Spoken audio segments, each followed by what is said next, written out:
देख ना मानसी, कुछ भी सुनाई नहीं दे रहा है। ये दिव्या कहाँ रह गई है?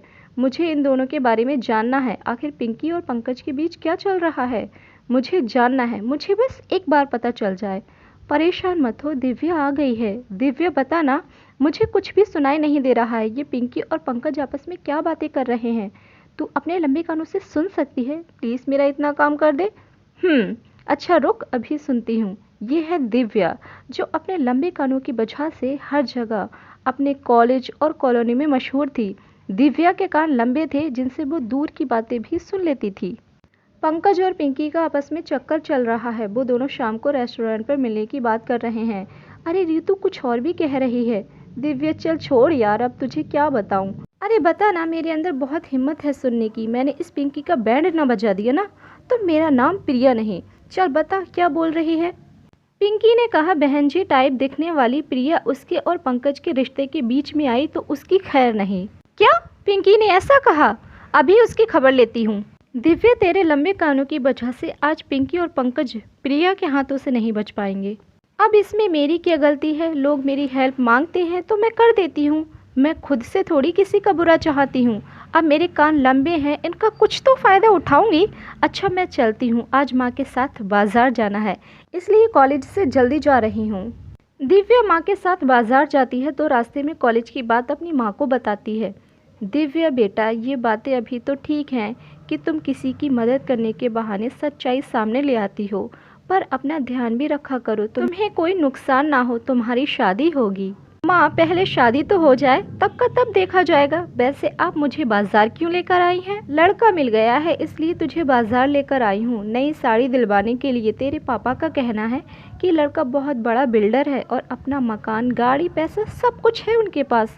उन्हें बस एक सुशील और समझदार लड़की चाहिए और इसलिए उन्होंने तुम्हें पसंद किया है। इसका मतलब आपने और पापा ने मेरी फ़ोटो भेज दी और मुझे लड़का नहीं दिखाया, तो मैं हाँ कैसे कर दूँ? कल आ रहे हैं, आराम से देख लेना। जब तुझे लड़का पसंद होगा हम तभी हाँ करेंगे। लड़के वाले दिव्या को देखने आते हैं। दिव्या को लड़का पसंद आ जाता है और रिश्ते की हाँ हो जाती है। दिव्या की शादी समीर नाम के लड़के से हो जाती है। बहू तो बहुत सुंदर है पर कान कुछ ज्यादा लंबे नहीं हैं। आंटी जी बचकर रहना, भाभी की खासियत है इनके लंबे कान दूर चल रही किसी की बुराइयां भी सुन लेते हैं। रिया बेटी, ये क्या मजाक कर रही हो? जाओ सब लोगों के लिए शरबत लेकर आओ। समंथा ने तो जाने अनजाने में मेरे बारे में सच ही बोल दिया। अरे भाभी, मैं तो आंटी से मजाक कर रही थी, आपने मेरी बातों का बुरा तो नहीं माना ना?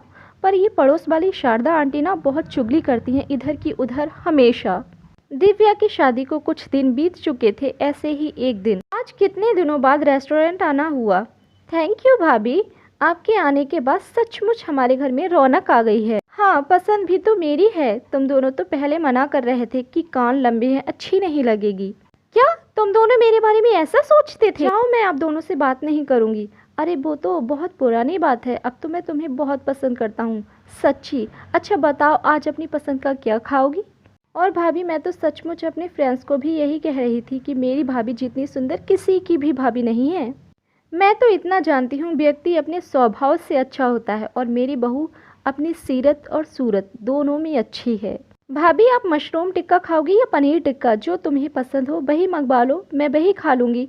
जब तक ऑर्डर आता है मेरे साथ ज़रा वॉशरूम चलो।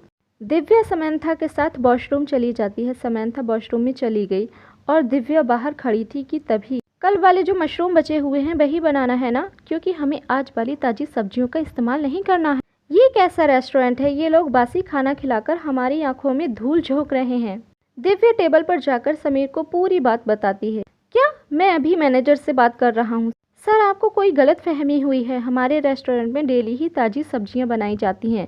अगर आप चाहें तो मैं आपको अपने रेस्टोरेंट की किचन दिखा सकता हूँ। यही दोनों लड़के बासी सब्जियों से खाना बना रहे थे। मैं ये सब क्या देख रहा हूँ? रेस्टोरेंट के लिए डेली इतनी महंगी ताज़ी सब्जियां आती हैं, वो कहाँ जाती हैं? और ये पुरानी सड़ी गली सब्जियों का इस्तेमाल क्यों कर रहे हो? सच बताते हो या मैं तुम दोनों को पुलिस के हवाले करूं? हमसे गलती हो गई सर, हमें माफ़ कर दो। सर, हम ताज़ी सब्जियां बाजार में बेच देते हैं और पुरानी सड़ी गली सब्जियों से खाना बनाकर लोगों को खिलाते हैं। मैं तुम दोनों को इस गुनाह के लिए अभी नौकरी से निकालता हूँ। तुम दोनों अभी के अभी मेरे रेस्टोरेंट से दफ़ा हो जाओ। थैंक यू सर, आपने मेरे रेस्टोरेंट की इमेज ख़राब होने से बचा ली, नहीं तो इन दोनों लड़कों की वजह से मेरा रेस्टोरेंट बदनाम हो जाता। ये सब मेरी बहू दिव्या के कारण हुआ है। धन्यवाद तो आप इसे कहिए।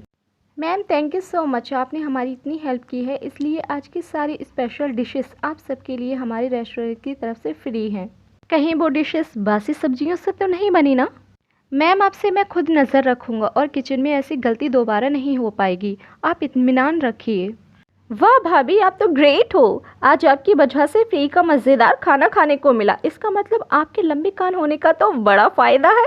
हाँ वो तो है, मैं अपने कॉलेज और अपनी पूरी कॉलोनी में इसी वजह से तो मशहूर रही हूँ। और सब लोग मिलकर खूब ज़ोर से हंसते हैं। और अगले दिन समीर का फ़ोन आता है, दिव्या मैं घर पर अपनी एक फ़ाइल भूल गया हूँ और यहाँ साइट पर कोई है भी नहीं कि किसी के हाथ मंगवा सकूँ। क्या तुम मुझे फ़ाइल देकर जा सकती हो? ठीक है समीर, मैं अभी फ़ाइल लेकर पहुँचती हूँ। दिव्या फ़ाइल लेकर समीर के पास पहुँचती है, पर समीर उस वक्त वहाँ नहीं था। समीर तुम कहाँ हो? मैं यहाँ पहुँच चुकी हूँ। अच्छा तुम 10-15 मिनट वहीं नीचे ऑफिस में बैठो, मैं पहुँचता हूँ। अरे ये तो नीरज है, इसे तो समीर ने मुझे बताया था। इसके लापरवाह स्वभाव के कारण नौकरी से निकाल दिया था, पर ये उस आदमी के साथ क्या बातें कर रहा है, मुझे कान लगाकर सुनना होगा। देखो तुम्हें ये बिल्डिंग बनाने के लिए सबसे घटिया मटेरियल यूज़ करना होगा, ताकि कुछ दिनों में ही बिल्डिंग गिरकर मलबे में बदल जाए और सारा इल्ज़ाम उस समीर पर आ जाए। उसने मुझे नौकरी से निकलवाने की हिम्मत की थी ना। आप चिंता मत करो, मैं सब संभाल लूँगा, बस मेरे पैसे तैयार रखना, ठीक है? इससे पहले कोई मुझे देखे, मुझे यहाँ से जाना होगा। कितना बेईमान इंसान है ये नीरज, अभी भी बाज नहीं आया। ये तो खुदा का शुक्र है, इनकी बातें मैंने सुन ली। अभी समीर को सारी बातें बताती हूँ, अभी तुम दोनों की खैर नहीं।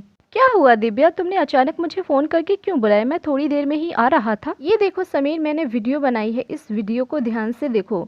नीरज जिसे तुमने नौकरी से निकाल दिया था ना, वो नीरज तुम्हारी बिल्डिंग में काम करने वाले वर्कर के साथ बातें कर रहा है। नीरज इतना घटिया इंसान निकलेगा ये मैंने कभी नहीं सोचा था। दिव्या तुम चिंता मत करो, मैं इस वीडियो को पुलिस को दिखाकर इन दोनों को पुलिस के हवाले कर दूंगा। समीर पुलिस को वो वीडियो दिखाता है और बेईमान नीरज के साथ उस बेईमान वर्कर को भी पुलिस पकड़ कर ले जाती है। दिव्या तुम नहीं जानती हो, तुमने अनजाने में मेरे हाथों कितना बड़ा गुनाह होने से बचा लिया। Thank you so much. पर तुम्हें इतनी दूर से बात करते हुए नीरज और वर्कर की आवाज़ सुनाई कैसे दी? समीर शायद तुम मेरे लंबे कान भूल गए, मेरे लंबे कान दूर की बातें भी साफ सुन लेते हैं। समीर दिव्या को लेकर घर पहुंचता है और सारी बात माँ और समंथा को बताता है। इस बात से वो दोनों भी बहुत खुश होती हैं। मेरी बहू लाखों में एक है।